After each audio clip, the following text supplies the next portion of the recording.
Have you ever had a budget increase denied, even when you had the data to prove your case? It's frustrating, but relatable, right? The fact is, budget approvals don't just come down to the numbers.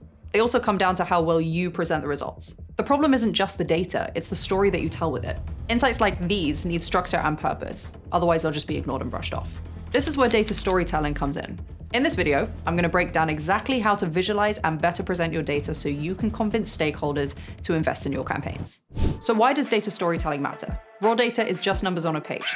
Out of context, it's overwhelming, unforgettable, and let's be honest, most people don't care. If you want more attention, and more importantly, to get something from that attention, you need to turn those numbers into a story.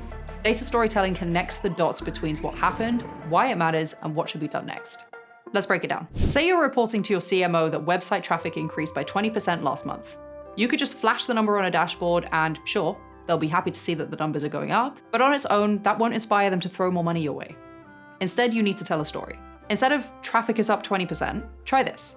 Last month, our campaigns drove a 20% traffic boost, bringing in 500 additional leads that translated to an extra $55,000 in revenue. Do you see the difference? You're not just showing the numbers, you're tying performance to actual business impact. That's how you get buy-in, and that's how you build trust.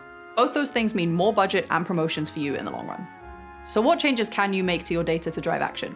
Here are 3 simple changes that you can start making right now. 1. Improve your chart titles.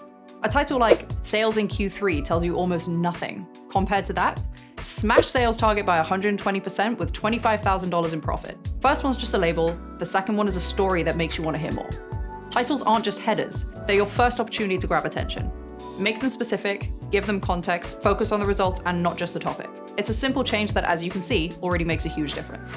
2. Add context through annotations. A revenue spike on your chart looks interesting, but why did it happen? What influenced it?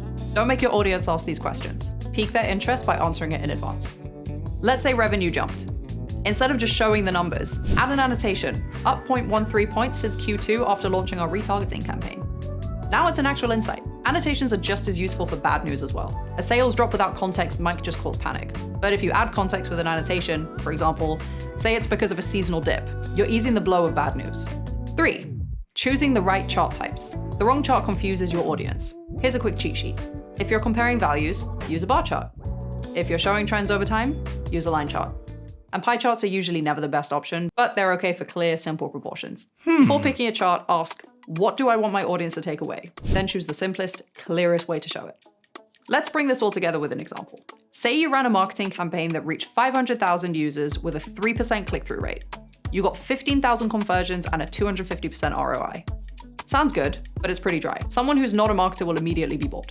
Here's how to turn those numbers into a narrative. Last quarter, our campaign generated $1.5 million in revenue by acquiring 15,000 new customers. We spent a total of $600,000 and achieved a 250% ROI. So that means for every $1 spent, we generated $2.50 in revenue.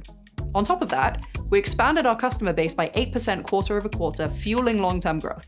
See what we did there? The numbers are still there, but they're framed around what matters most to the decision makers: growth, revenue, and impact. They're actually going to care about this now. Nail the storytelling and you'll have the whole room listening.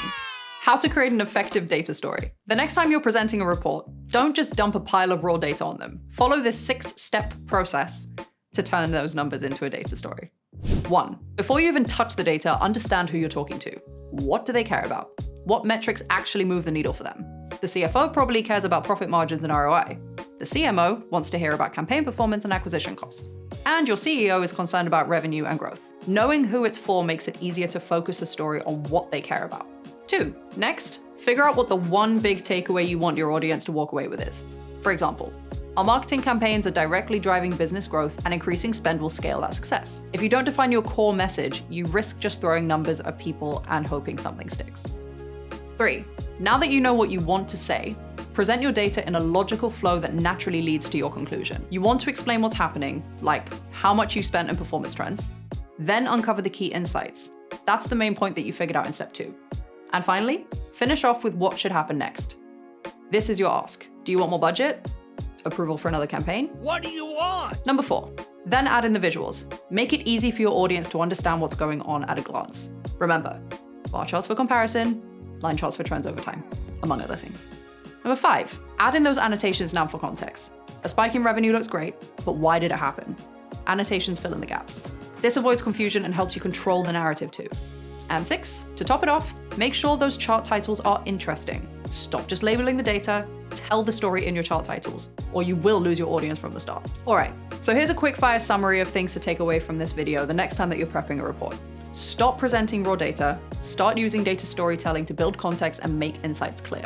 And start making these 3 small changes right away. For any upcoming presentation, follow the 6-step process we just talked about. Start by pulling your key metrics into a centralized data hub like Funnel's Data Hub. From there, build your story, present it with confidence, and watch how much easier it is to get buy-in. If you like this video, check out our videos on data storytelling and visualization, and subscribe to our channel where you learn more about digital marketing, marketing data and analytics, marketing measurement, and data visualization tips and tricks. All the great content you need to shortcut your way to being a better marketer.